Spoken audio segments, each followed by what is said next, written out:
সবাইকে স্বাগত জানাচ্ছি নতুন একটি ভিডিওতে। আগামীকাল বা তার পর বাংলার আকাশে কেমন বৃষ্টি থাকবে বা কোথায় কেমন তাপমাত্রা থাকবে চলুন দেখে আসা যাক। আমরা শুরুতেই যদি একটু বৃষ্টির দিকে লক্ষ্য দিই, রোববার এই মুহূর্তে ময়মনসিংহ, সিলেট এবং ব্রাহ্মণবাড়িয়া এদিকে আমরা কিছুটা বৃষ্টি দেখছি এবং কিশোরগঞ্জে কিছুটা ঝোড়ো বৃষ্টি রয়েছে। আমরা যদি একটু রাতের দিকে দেখি, ময়মনসিংহ, সিলেট এবং কুমিল্লা, বরিশাল, খুলনা এই অঞ্চলগুলোতে আমরা বৃষ্টি দেখছি। আগামীকাল দুপুর নাগাদ নেত্রকোনার দিকে কিছুটা বৃষ্টি রয়েছে, এপাশে চর রাজীব, এপাশে রংপুর, এই একেবারে উত্তরে লালমনিরহাটে কিছুটা বৃষ্টি আমরা দেখতে পাচ্ছি। এছাড়াও ছিটে ফোটা বৃষ্টি আমরা দেখছি রাজশাহী এবং খুলনা দিকে। এছাড়া আগরতলা এবং মিজোরামের দিকে কিছুটা বৃষ্টি আমরা দেখতে পাচ্ছি। এবং যদি রাতের দিকে দেখি, সিলেটে বৃষ্টি নেই, সিলেটে কিছুটা বৃষ্টি আছে একেবারে রাতের শেষ ভাগে। আর কিছুটা দেখছি নেত্রকোনা, ময়মনসিংহ, এপাশে বগুড়া, সিরাজগঞ্জ, রাজশাহীতে খানিকটা বৃষ্টি আমরা দেখতে পাচ্ছি। আমরা যদি একটু 26 তারিখে নজর দিই, 26 তারিখ আমরা একটু ভারী বৃষ্টি দেখতে পাচ্ছি রংপুর, এপাশে ময়মনসিংহ, মালদা, রাজশাহী, মেহেরপুর, এপাশে দিনাজপুরেও আমরা ভারী থেকে অতি ভারী বৃষ্টি দেখছি। সৈয়দপুরে ভারী বৃষ্টিপাত আমরা দেখতে পাচ্ছি। এছাড়াও যদি একটু দেখার চেষ্টা করি,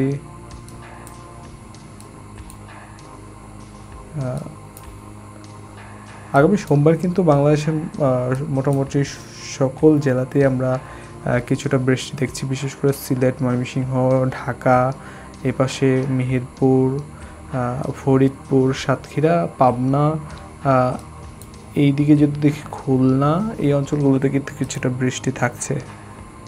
ময়মনসিংহ এবং সিলেট অঞ্চলে প্রতিনিয়ত বৃষ্টি বাড়ছে, তবে কিছুটা বৃষ্টি কিন্তু আমরা নতুন করে দেখছি যে বরিশালের দিকে। বরিশালে কিন্তু আগামী কয়েকদিন ভারী থেকে অতি ভারী বৃষ্টি হতে পারে, তবে খানিকটা বৃষ্টি, একেবারেই কম বৃষ্টি কিন্তু আমরা দেখছি যে ছিটাফোঁটা বৃষ্টি কিন্তু হবে।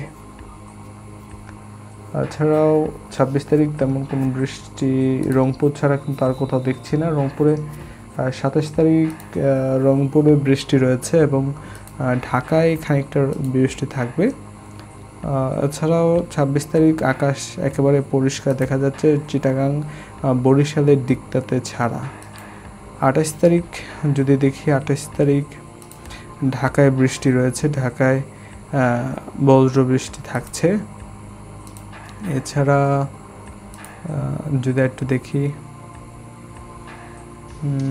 খুলনার দিকে কিছুটা রয়েছে, কুমিল্লার দিকে 28 তারিখ এবং 29 তারিখ যদি দেখি, 29 তারিখ রাজশাহী, দিনাজপুর এই অঞ্চলগুলোতে থাকছে এবং কুমিল্লার দিকে কিন্তু থাকছে। যেহেতু 29 তারিখ থেকে সমুদ্র পৃষ্ঠে ঘূর্ণিঝড় তৈরি হচ্ছে এবং ঘূর্ণিঝড় মন্থার ফলে কিন্তু সারা বাংলাদেশে বৃষ্টি থাকছে এবং এর ফলে কিন্তু 29 এবং 30 তারিখ সারা বাংলাদেশে অতি থেকে অতি ভারী বৃষ্টি হতে পারে। আমরা যদি আগামী কয়েকদিনে একটু বৃষ্টিপাত রেকর্ড করি যে কোথায় কেমন ঝড়ো বৃষ্টি হতে পারে।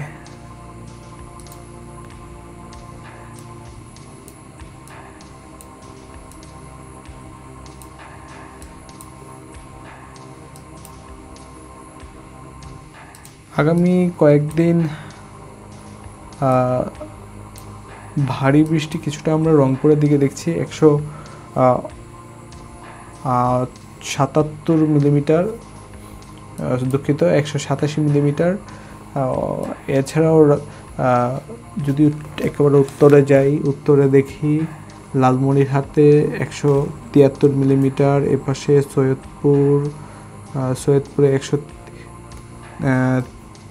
সৈয়দপুর কোথায়, 183 মিলিমিটার, দিনাজপুর 138 মিলিমিটার, ঠাকুরগাঁও 138, ভোদা 156 মিলিমিটার, পঞ্চগড়ে 140 মিলিমিটার এবং এপাশে যদি আসি ময়মনসিংহে 117, এপাশে নেত্রকোনা 100 মিলিমিটার, সিলেটের দিকে আমরা যদি দেখি সিলেট প্রায় 100 মিলিমিটার, এপাশে সুনামগঞ্জে 125 মিলিমিটার এবং চেরাপুঞ্জির দিকে 134 মিলিমিটার দেখছি। এছাড়াও শিলংয়ে আমরা দেখছি 109 মিলিমিটার, এপাশে তুরাতে দেখছি 132 মিলিমিটার এবং যদি একটু গুয়াহাটির দিকে একটু নজর দিই, গুয়াহাটিতে প্রায় 151 মিলিমিটার কিন্তু বৃষ্টি দেখছি গুয়াহাটির দিকে। দুঃখিত, গুয়াহাটিতে আমরা দেখছি 80 মিলিমিটার। অর্থাৎ আগামী কয়েকদিন বৃষ্টি থাকছে, বিশেষ করে ঢাকায় 100 মিলিমিটার বৃষ্টি হবে আগামী কয়েকদিন, কুমিল্লাতে 102, এপাশে যদি চিটাগাং দেখি 103, টেকনাফের দিকে যদি দেখি প্রায় টেকনাফের দিকে 206 মিলিমিটার বৃষ্টি হবে। যেহেতু এই সমুদ্র পৃষ্ঠে একটি ঘূর্ণিঝড়ের অবস্থান থাকছে, যার ফলে কিন্তু এই অঞ্চলগুলোতে ঘূর্ণিঝড়ের একটি অবস্থান হচ্ছে। তবে আমরা যদি একটু এই পাশে ভারতের দিকে একটু নজর দিই, ভারতের দিকে মুম্বাইয়ের দিকে যদি একটু নজর দেন, এখানে কিন্তু অস্বাভাবিক আমরা একটা বৃষ্টি দেখছি। মুম্বাইয়ে আগামী 5 দিন কিন্তু 772 মিলিমিটার বৃষ্টি কিন্তু দেখা যাচ্ছে, যেটা কিন্তু একেবারে অস্বাভাবিক। এপাশের যে অঞ্চলগুলো রয়েছে, পুনেতে 779 মিলিমিটার, এদিকে অঞ্চলগুলোতে 800 মিলিমিটার, কোথাও 700 মিলিমিটার, এটা কিন্তু একেবারে অস্বাভাবিক। এখানে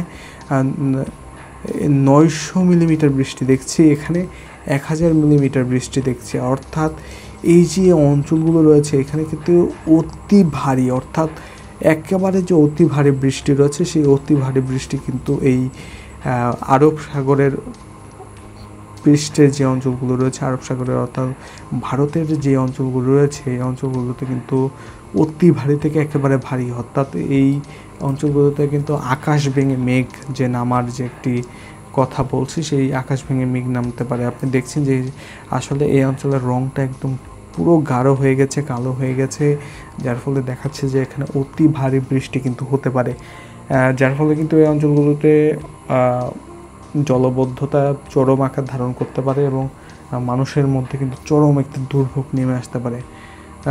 যারা মুম্বাইয়ের দিকে রয়েছেন, জানি না আমার এই চ্যানেলে মুম্বাইয়ের কতজন রয়েছেন, তবে এই অঞ্চলগুলো, অর্থাৎ এই অঞ্চলগুলোতে কিন্তু অতি ভারী থেকে ভারী বৃষ্টি কিন্তু হচ্ছে আগামীতে, এমনটাই দেখছি। বিশেষ করে এই যে অঞ্চলগুলো রয়েছে, আমি আসলে বলে বোঝাতে পারবো না, তবে আমরা যেমনটা দেখছি যে অতি ভারী থেকে কিন্তু ভারী বৃষ্টি এমনটা হচ্ছে। আমরা যদি একটু পরিমাপ করে বলি, যেহেতু ভারতীয় অনেক স্পেলিং উচ্চারণগত ভুল হয়ে থাকে, তাই আমরা একটু বাংলা করে নিয়েছি, যেহেতু উচ্চারণগুলো যাতে সঠিকভাবে আমরা করতে পারি। আমরা কিছুক্ষণ আগেই দেখলাম যে এখানে 1000 মিলিমিটার বৃষ্টি হতে পারে একটি জায়গায়। আমরা যদি ওই জায়গাটির দিকে আবার যাই,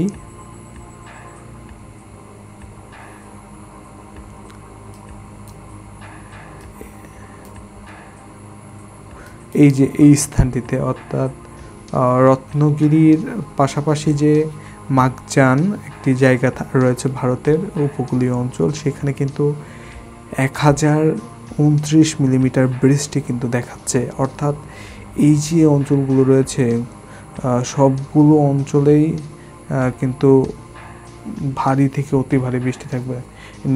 নেভারাতে দেখছি প্রায় 800 মিলিমিটার বৃষ্টি থাকবে এবং সবগুলো অঞ্চলে কিন্তু অতি ভারী থেকে ভারী বৃষ্টি। আমরা যদি আবার একটু বাংলার দিকে ফিরে আসি, যদি একটু তাপমাত্রার দিকে একটু লক্ষ্য দিই যে আগামীতে কেমন তাপমাত্রা থাকছে। ঢাকার দিকে নজর দিই, আগামী রোববার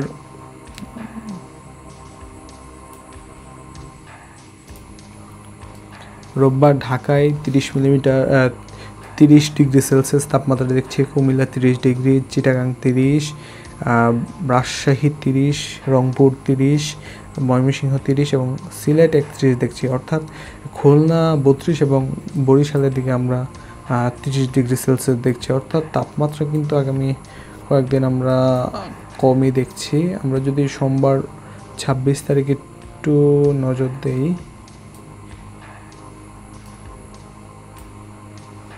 26 তারিখ রংপুর 28, রাজশাহী 29, 30, মেহেরপুর 30, খুলনা 32, বরিশাল 31, চিটাগাং 32, কুমিল্লা 32, ঢাকা 28, এদিকে আমরা ময়মনসিংহ দেখছি 29 এবং সিলেট 29 ডিগ্রি দেখছি। 27 তারিখ যদি আমরা একটু তাপমাত্রা দুপুর নাগাদ দেখি, দুপুর নাগাদ ঢাকায় 32, ময়মনসিংহ 32, রাজশাহী 30, রংপুর 30, খুলনা 33, বরিশাল 32, এপাশে চিটাগাংয়ের দিকে 33 এবং সিলেট অঞ্চল এবং কুমিল্লাতে 33 ডিগ্রি সেলসিয়াস দেখছি। 28 তারিখ যদি একটু নজর দিই, 28 তারিখ কিছুটা তাপমাত্রা আমরা বৃদ্ধি দেখতে পাচ্ছি। 28 তারিখ কিন্তু কিছুটা তাপমাত্রা বাড়বে, বিশেষ করে সিলেট অঞ্চলে কিন্তু তাপমাত্রা আমরা দেখছি যে 36 ডিগ্রি সেলসিয়াস কিন্তু তাপমাত্রা পৌঁছাতে পারে। এছাড়া পাশাপাশি ময়মনসিংহে 34, রংপুর 34, রাজশাহী 34, খুলনা 33 এবং বরিশালে 32 ডিগ্রি সেলসিয়াস দেখছি এবং চিটাগাংয়ে আমরা দেখছি যে আসলে 32 ডিগ্রি সেলসিয়াস, ঢাকায় 33 ডিগ্রি সেলসিয়াস থাকবে। তবে খুলনার সিলেটের যে অঞ্চলগুলো থাকবে সেই অঞ্চলগুলোতে কিন্তু আমরা 36 ডিগ্রি সেলসিয়াস পর্যন্ত কিন্তু তাপমাত্রা আমরা দেখছি।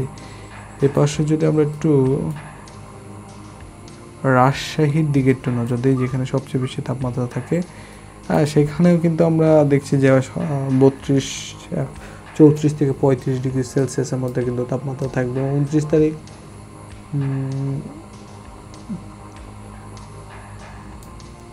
29 তারিখ ঢাকায় 30 degree Celsius, Rajshahi 32, Khulna 33, Sylhet 28, Mymensingh 32, Chittagong 23, Chittagong 26 degree এবং বরিশাল 28 এবং খুলনা কিন্তু 33 ডিগ্রি সেলসিয়াস দেখছি। অর্থাৎ আগামীতে যেহেতু ঘূর্ণিঝড় আসছে তাই তাপমাত্রা কিছুটা কমবে এবং 29 তারিখ যেহেতু ঘূর্ণিঝড় আঘাত আনবে সারা বাংলাদেশে, যার ফলে কিন্তু তাপমাত্রা তেমন বৃদ্ধির সংখ্যা নেই। খুলনা 29, বরিশাল 27, চিটাগাং 29, এই পাশে আমরা কুমিল্লা দেখছি 28, ঢাকা 27, রাজশাহী 27, রংপুর 27, এপাশে ময়মনসিংহ 30 এবং সিলেটে কিন্তু আমরা 30 ডিগ্রি সেলসিয়াস দেখছি। অর্থাৎ আগামী কয়েকদিন কিন্তু তেমন কোনো অতি